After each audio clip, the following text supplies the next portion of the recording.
Hey everybody, Chris Serino here with Sultana Education Foundation's virtual classroom.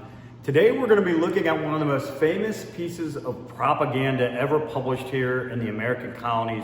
This is Paul Revere's engraving of the so-called Boston Massacre.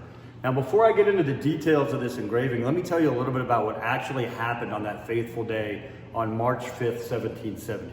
The troubles had actually begun 2 years earlier when the British sent about 2,000 troops into occupy Boston to put down riots that had ensued after the Townshend Acts. On the night of March 5th, a British sentry got into an argument with a Boston citizen, and they eventually came to blows. A mob gathered around the British soldier, and he feared for his life. He sent runners out to his captain, Captain Thomas Preston, who arrived with reinforcements. Eventually, there were 9 British soldiers who made a semicircle. They were getting taunted by the mob, which by some estimates had grown to several hundred people. They were getting pelted with ice balls and snowballs and stones. Eventually, one of the soldiers, nobody knows who, without being given any orders, panicked and fired his musket into the crowd. And before you knew it, many shots had been fired.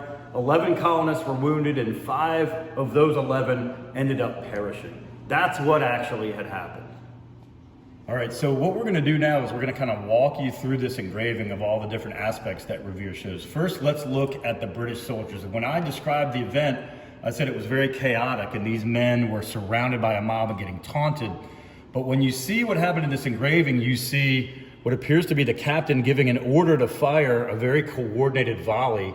You can see the looks on these soldiers' faces look very menacing, almost like they're enjoying this, right?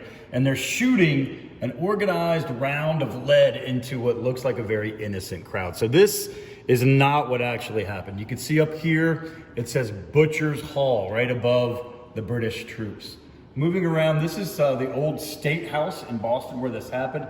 And you can see just the title, The Bloody Massacre, perpetuated in King Street, Boston, on March 5th, 1770 by a party of the 29th Regiment. That was one of the regiments that supplied the troops into Boston. And let's look down here at the colonists.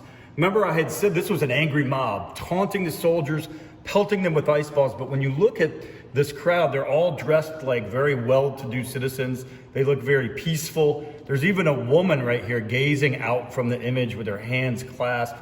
And by putting that woman right in the middle of the action, it makes it even more crazy and violent that these troops would go to these lengths. And then lastly, you can see very vivid images of dead people. So amongst the dead here, you can see this individual. This represents a gentleman named Crispus Attucks, a very interesting historical character. He had mixed ethnic heritage. He was part African-American, part Native American. He was one of the first people to be mortally wounded in this event. And a lot of people consider him to be almost like a martyr, one of the first people to die for the cause of liberty here in America. And then you can see blood spurting from these other victims. Again, what Revere wants to do is to paint these British soldiers in the most negative light possible and paint the colonists in a way that they look very innocent, to really make it overtly look like the British are really overstepping the bounds here. And when people saw this up and down the coastline in colonial newspapers, it really galvanized public opinion against the British presence, especially with these troops here in the colonies.